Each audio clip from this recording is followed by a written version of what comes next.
एक स्टेटमेंट देना चाहता हूँ। हम इंडियंस, हम भारतीय लोग के अंदर ईक्यू यानी कि इमोशनल क्वोशंट या फिर इमोशनल इंटेलिजेंस की कमी है। हार्ड ट्रूथ है, काफ़ी दर्द लगता है, काफ़ी दर्द कह रहा हूँ, कभी चोट लगती है ये सुन के कि यार ये क्या कह रहा है तू कैसा सोचता है, तू है कौन? देखो यार, मैं कौन हूँ ये जानने से बेहतर है कि मैं ये जो कह रहा हूँ वो कितना सच है कितना झूठ है, और हम कैसे अपना फ़ायदा उठा सकते हैं, कैसे इसे इम्प्रूव कर सकते हैं। सबसे पहले जानते हैं हम कि ईक्यू या इमोशनल इंटेलिजेंस होता क्या है आखिर में। देखो, इमोशंस जो है ना वो बहुत ज़्यादा पुरानी एक फ़ोर्स है या फिर एक ऐसी फीलिंग्स हैं जो हमारे एंसेस्टर्स यानी कि हमारे पूर्वज लोगों में है और उससे पहले भी थी। मतलब एक तरीके से ये एक ड्राइविंग फ़ोर्स है जो कि एक जीव को जीने में मदद करती है। बट ये इतनी पुरानी है कि इतने समय से इवॉल्व होती जा रही है कि इसका डोमिनेंस हम पर हमारे ब्रेन के अंदर ज़्यादा है, और हमारी गलती नहीं है, इसमें हमारी बिल्कुल गलती नहीं है कि हमारे अंदर इमोशनल इंटेलिजेंस की कमी है। पर थोड़ी बहुत गलती है जो कि हमारे अंदर अवेयरनेस होनी चाहिए। ज़्यादातर लोगों को अवेयरनेस नहीं है। स्कूल में क्या सिखाया जाता है? तुम खुद अगर इस वीडियो को पॉज़ करके सोचोगे तो तुम्हें पता चल जाएगा। क्या?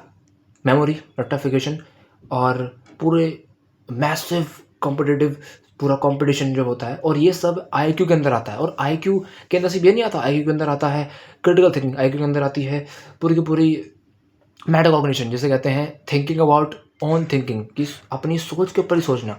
और ये सब नहीं सिखाया जाता है, सही बताऊँ तो ज़्यादातर स्कूलों में। बट इमोशनल इंटेलिजेंस का तो अता पता ही नहीं है। और मैं ये नहीं कह रहा कि मेरे अंदर बहुत इमोशनल इंटेलिजेंस है कि भाई मैं बहुत इमोशनल कंट्रोल्ड इंसान हूँ, मैं अपने इमोशनल कंट्रोल कर सकता हूँ। नहीं, मैं इससे अवेयर हूँ और यही पहला स्टेप है। और मैं चेंज करता रहता हूँ, मैं देखता रहता हूँ कि कैसे मैं अपने आप को बेहतर कर सकता हूँ इमोशनली। देखो, इमोशंस जो है ना बहुत ज़्यादा ऐसा नहीं है कि बिल्कुल बुरे हैं। कि यार तुमने कभी ना कभी वीडियो देखी होगी, कभी ना कभी एक वीडियो ऐसी तुमने देखी होगी कि भाई हाउ टू कंट्रोल इमोशन या हाउ टू बी इमोशनलेस। और इमोशनलेस अगर कोई बन जाता है ना तो भाई वो रोबोट ही हो गया ना फिर। या तो तुम इमोशंस पे अपने आप को हावी होने दो, या इमोशंस ही मत रखो। और अगर तुम इमोशंस रहोगे तो तुम फील क्या करोगे? है ना, तुम अच्छा ही फील नहीं करोगे फिर कि भाई इमोशनलेस बन जाओ। बात इमोशनलेस बनने की नहीं है, बात है इमोशंस को समझ के एक अलग तरीके से उसे चैनल करके सही तरीके से यूज़ करने की। अब देखो, सबसे ज़्यादा ज़रूरी बात ये है कि हम सेल्फ स्टडी करके ये समझ सकते हैं, सेल्फ हेल्प बुक पढ़ के, नॉन फिक्शन, ये सब चीज़ें। बट जो मेन चीज़ है ना वो ये नहीं है कि भाई हम अपने आप को पढ़ाएं, अपने आप को जानें, अपने आप को हम इससे सेल्फ अवेयर करवाएं। बात यह है कि हमें ज़्यादा से ज़्यादा अपने भाई बहनों को, जो इंडिया में इतने सारे लोग भरे पड़े हैं, वो क्यों है भाई? इमोशनल इंटेलिजेंस नहीं है ना, इतने सारे पॉपुलेशन बढ़ा दी भाई। 8 बिलियन, 7 बिलियन से 8 बिलियन हो गई, 1 बिलियन ज़्यादा हो गया भाई। इतना ज़्यादा हाथ नहीं इंडिया का इसमें, और इसमें गलती है यार। भाई ग्रोथ कंट्रोल क्या कहते हैं उसे, पॉपुलेशन कंट्रोल नहीं है भाई इंडिया में। और सिर्फ यही वजह नहीं है, इतना सारा वजह भाई, सिविक सेंस नहीं है। सिविक सेंस तो मतलब क्या ही बताऊँ, और दुनिया भर के रीजंस मिल जाएंगे, प्रॉब्लम्स मिल जाएंगी जो कि इमोशनल इंटेलिजेंस से नहीं होंगी। और तुम अगर बाहर के देशों में देखोगे तो मैं ये नहीं कहता कि बाहर के देश बहुत बढ़िया हैं, बहुत ज़्यादा तरक्की कर रहे हैं। हाँ, कर रहे हैं वाकई में, पर ऐसा नहीं है कि भाई उनके मैं फूल सजा दूँ उनकी तारीफ़ों में और अपन में नाली की कीड़े। नहीं, ऐसा नहीं है।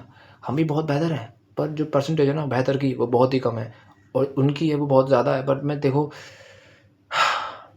इंडिया में क्या है, फीलिंग्स पे चलती ज़िंदगी, कि भाई जो मैं फ़ील कर रहा हूँ वो कर दिया। मूड बना तो भाई फ़ोन देख लिया, मूड बना तो चलो पढ़ लिया, मूड बना तो ये कर लिया, ठीक है। दूसरे देशों में तुम देखोगे वहाँ पे फीलिंग्स पे नहीं, वहाँ पे थिंकिंग पे ज़िंदगी चलती है। भाई जो मैं कर रहा हूँ ना ये गलत लग रहा है या फिर अच्छा नहीं लग रहा है या फिर मन नहीं कर रहा, भाई अभी करना तो पड़ेगा ही। और वहाँ पे ऐसी परसेंटेज ज़्यादा हैं लोग जो सोच विचार के फिर एक्शन लेते हैं। और तीसरा भी है इसका, और भी ज़्यादा अपग्रेडेड वर्जन, जो कि है ट्रूथ, एब्सोल्यूट ट्रूथ, जो कि बहुत मुश्किल है। और वहाँ उनके देशों में ये भी नहीं है, पर हमारे देशों में तो भाई हम पहले लेयर पे अटक चुके हैं, जो कि है सिर्फ फीलिंग पे चलना। भाई इमोशन आ गया, भाई मन करा, भाई कोई क्रेविंग आई, कोई अर्ज आई, कोई हवस का पुजारी, ये सब चीज़ें ना कंट्रोल कर लेती हैं हमें, और हमें इससे अवेयर होना बहुत ज़रूरी है। मैंने हैबिट एटॉमिक हैबिट्स पढ़ी थी बुक, जिसमें ये साफ साफ बताया गया है कि जो हैबिट फॉर्मेशन होती है वो फीलिंग पे चलती है। क्योंकि क्या है, देखो पहले इसमें 4 स्टेप मॉडल बता रखा है हैबिट फॉर्मेशन का, जो कि है बहुत सिंपल बताऊंगा। Cue, craving, response and reward. Cue मतलब a bit of information, starting point.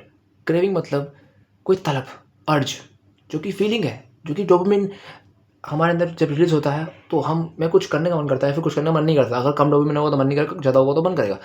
तीसरा है रिस्पॉन्स, जो कि एक्शन है, जो कि हम उस चीज़ को पाने के लिए, क्रेव करने के लिए, उससे कंप्लीट करने के लिए डिज़ायर को करते हैं। और रिवॉर्ड है एक फीलिंग, जो कि सेटिस्फैक्शन की फीलिंग, जो कि हमें सेरोटोनिन रिलीज करवाती है। अगर वो अच्छा होगा तो उसको रिपीट कर देंगे हैबिट को। तो ये सिंपल चीज़ मैंने जो बताई है, अगर तुम ये समझ गया ना, सिर्फ ये है ऑटोमेटिक हैबिट तुम्हें पूरी समझ में आ गई।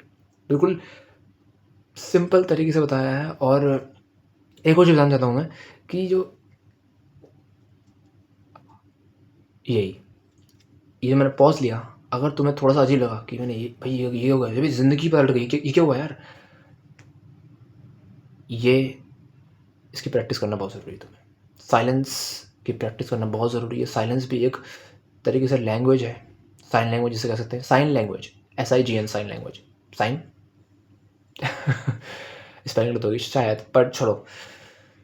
बहुत दिनों बाद वीडियो बना रहा हूँ मैं, थोड़ा नर्वस हूँ, थोड़ा फंबल हो रहा है, थोड़ा अटक रहा हूँ, थोड़ा हकला रहा हूँ। बट जो मेरी बात मैं कहना चाहता हूँ, अवेयरनेस पहुँचाना चाहता हूँ, वो यही है। ज़्यादा से ज़्यादा जो लोग देखेगा, इंडियन जो भी देखेगा, यार समझ जा भाई, यार समझ जा बहन, कि तुम्हें अपने ऊपर खुद ही काम करना पड़ेगा। ये स्कूल में नहीं सिखाया जाता है।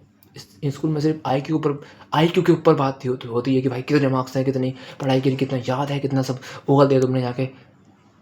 EQ पे कोई बात नहीं करता, क्योंकि एक बच्चा जो अपनी चाइल्डहुड से लेके, अर्ली चाइल्डहुड से लेके पीक टीनेज ईयर्स तक, आज से ज़्यादा अपना समय 80% ऑफ द टाइम स्कूल में बिताता है। और स्कूल में ये सब नहीं सिखाते। और जब स्कूल पार करता है तो फिर वो कॉलेज जाता है, या सरकारी नौकरी की कुछ करता है, या फिर डिग्री पाता है, ये सब करता है। पर वहाँ भी ये रट्टाफिकेशन, ये सब याद करना, ये IQ के ऊपर बात होती है, IQ के ऊपर बात होती है। बट इमोशनल इंटेलिजेंस या EQ, वो तो मिस हो गया। वो कब सीखोगे?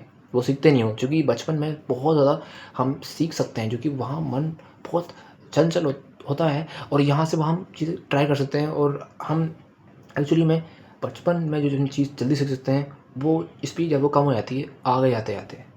बट ये तुम्हें अभी पता होगा, या ये पता चला होगा। तो यार देखो, मैं कोई सॉल्यूशन बताने के नाम पे बस ये बताना चाहता हूँ कि भाई अवेयर हो जाओ, और ज़्यादा से ज़्यादा सोचने की कोशिश करो, मेटाकॉग्निशन यूज़ करो, thinking about your own thinking. इसे ओवर थिंकिंग मत समझना कि भाई सोचते रहे, नहीं नहीं। Action beats over thinking. Action लेना बहुत ज़रूरी है। ये वीडियो बहुत अटकी है, मैंने बहुत अजीब तरीके से बोला हूँ ये सब, पर मैंने एक्शन लिया। और एक्शन बीट्स, कंसिस्टेंसी के साथ अगर चलोगे ना, तो एक्शन ओवर थिंकिंग को बीट कर देगा। और वर्ड्स यहाँ से जहाँ जा रहे हैं ये सब हो रहा है, बट मैंने करना इम्परफेक्ट ही सही, खोखला ही सही, थोड़ा अजीब ही सही, बट एक्शन ले आना, यही है इमोशनल इंटेलिजेंस। इमोशन मेरा भी मन कर रहा है कि भाई वीडियो ना बनाऊँ, काट दूँ, डाल दूँ, ये ना करूँ, वो ना करूँ, सोया हूँ बैठ के, आराम करूँ और कंफर्ट जोन में रहूँ, बट मैं डाल रहा हूँ। तो मिलते हैं कल, और इसी बस ये कहना चाहूँगा, कल मिलते हैं, कल मिलेंगे। आज मुझे तब तक के लिए कीप रनिंग दोस्तों। जय हिंद, जय भारत।